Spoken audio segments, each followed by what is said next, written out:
Hello বন্ধুরা, তো আমরা এখন রেডি হয়ে গেছি কেনাকাটা করতে যাওয়ার জন্য। আর এখন বাজে 1টা বাজে, কিন্তু আজকে কিন্তু জমিয়ে কেনাকাটা করবো। কিন্তু রোজই যাচ্ছিলাম, টুকটাক করে কিনছিলাম, আজকে কিন্তু অনেকটাই কেনাকাটা হবে।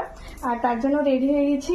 আর রোজা রেখে জানি না কি হবে, তো চলো যাওয়া যাক। আর এই যে আজকে এইভাবে রেডি হয়েছি, বলো কেমন লাগছে অবশ্যই কিন্তু কমেন্টে জানি। এখন কিন্তু রেডি হয়ে বেরিয়ে পড়লাম হাওড়ায় যাবার জন্য, কারণ একটু সকাল সকাল করে না একটু ভিড়টা কম থাকবে, তাই কিন্তু বেরিয়ে পড়লাম। সকালবেলা কেনাকাটা করতে এসেছি, ভেবেছিলাম সকালবেলা ফাঁকা পাবো, সন্ধ্যাবেলায় যা মারামারি হয়, কিন্তু সকালবেলাও পেরেশান হয়ে যাচ্ছি, এত জাম কি বলবো।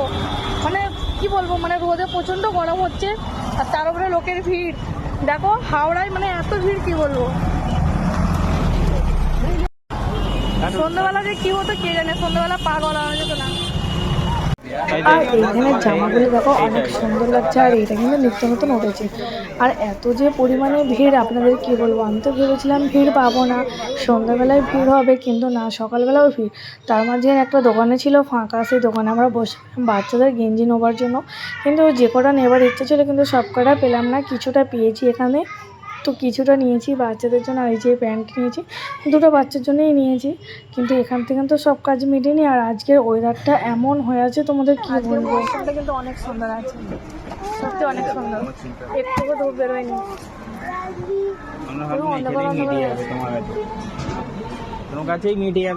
তারপর দেখো এই শাড়িটা নিয়েছি, এই শাড়িটা তোমাদের কেমন লাগছে তোমরা কিন্তু অবশ্যই কমেন্টে জানিও।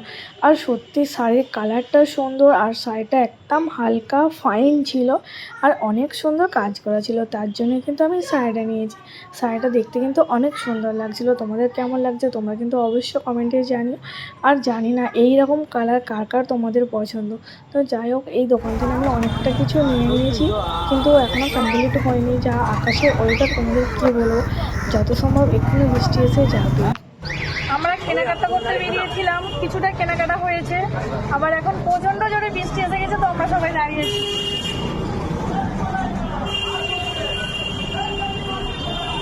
এমন টাইমে বৃষ্টি আসছে কি বলবো।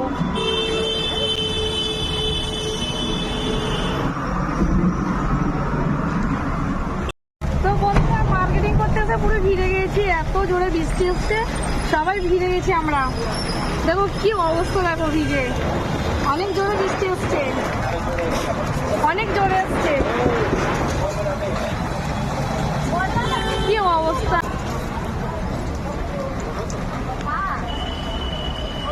সবাই কিন্তু ভিজে গিয়েছি। বৃষ্টি অনেকক্ষণ আগে এসে গিয়েছিল, আমরা অনেকটা দাঁড়িয়েছিলাম, দাঁড়াবার পরে ব্রিজে ওঠা মাত্রই এত জোরে বৃষ্টি এসেছিলো, কিন্তু আমরা দাঁড়াবার একদমই পথ পাচ্ছিলাম না যে কোথায় আমরা দাঁড়াবো। তাও কিন্তু গাড়ি স্লো চলছিল, কারণ ব্রিজের ওপরে উঠেছি, দাঁড়াবার কোনো পথ নেই। তারপর এখানে খিদিরপুর মাজারের পাশে আর একটু গিয়ে একটা ব্রিজ ছিল, সেখানে কিন্তু হাজার হাজার লোক দাঁড়িয়েছিল, আমরাও ওখানেই দাঁড়িয়েছিলাম। কিন্তু কতক্ষণ দাঁড়াবো, যাই একটু বৃষ্টি থেমেছিল, একটু বৃষ্টি থামার পর আমরা কিন্তু আবার বেরিয়ে পড়লাম, কিন্তু আবার প্রচণ্ড জোরে হয়েছিল। আবার ওখানে আর একটা ব্রিজের নিচে সবাই দাঁড়িয়েছিলাম, এখানেও দেখো কতজন দাঁড়িয়ে আছে, কিন্তু কিছু করার নেই, এভাবে কতক্ষণ দাঁড়াবো। কিন্তু অনেকটা সময়ের পরে কিন্তু আমরা আবার যাওয়া চালু করে দিয়েছিলাম। এবছরের সেকেন্ড বৃষ্টিতে আমরা ভিজে গেলাম মার্কেটিং করতে এসে, মানে এমন ভিজে গেছি যে আর মার্কেটিং করতে যাওয়া যাবে না। দেখো সবাই ভিজে গেছে, দেখো অবস্থা দেখো, মানে এত ভিজে গেছি, এখন বাড়ি যেতে হচ্ছে, মার্কেটিং করতে যাওয়া যাবে না, কি অবস্থা।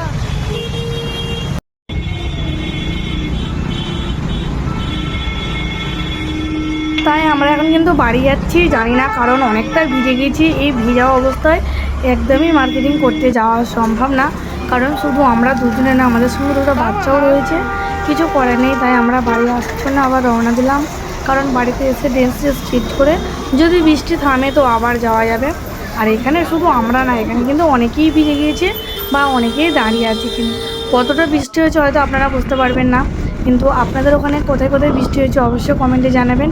আর এরকম ব্রিজে বলুন না কোথায় দাঁড়াবো, কোথাও কিন্তু দাঁড়াবার জায়গা নেই।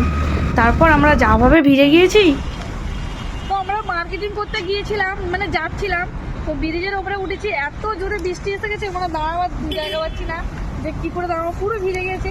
আর আমার সঙ্গে সঙ্গে দেখো এরা সবাই ভিজে গিয়েছে, দেখো কি অবস্থা, দেখো আমার এই ছোটো বাচ্চাটা তো ভিজে গিয়েছে, আর আমার বরকে দেখো যেন মনে হবে স্নান করে এসছে। আর আমি তো একদম অলরেডি পুরোটাই ভিজে গিয়েছি, কি বলবো আর। তো এখন যাচ্ছি, আমরা বাড়ি যাচ্ছি, আবার ড্রেসটা চেঞ্জ করে আবার আসবো। তো দেখা যাক কতটা পরিমাণে বৃষ্টি হয়েছে, আপনারা দেখেও কিন্তু বুঝতে পারবেন। চার চাকাগুলো কীভাবে যাচ্ছে একবার দেখুন। আর কি বলবো আপনাদেরকে, বেশি কিছু আর বললাম না। যাই হোক, এখন কিন্তু আমরা বাড়ি যাচ্ছি, কিন্তু বাড়িতে গিয়ে বৃষ্টি থামলে কিন্তু আবার আমরা মার্কেটিং করতে বেরোবো, কারণ বেশি আর সময় নেই হাতে, আর 10-12 দিন সময় আছে। অবশ্যই পরের ব্লগটা দেখে নিও। আজকের মতন ব্লগটা এখানেই শেষ করলাম। Bye bye, tata.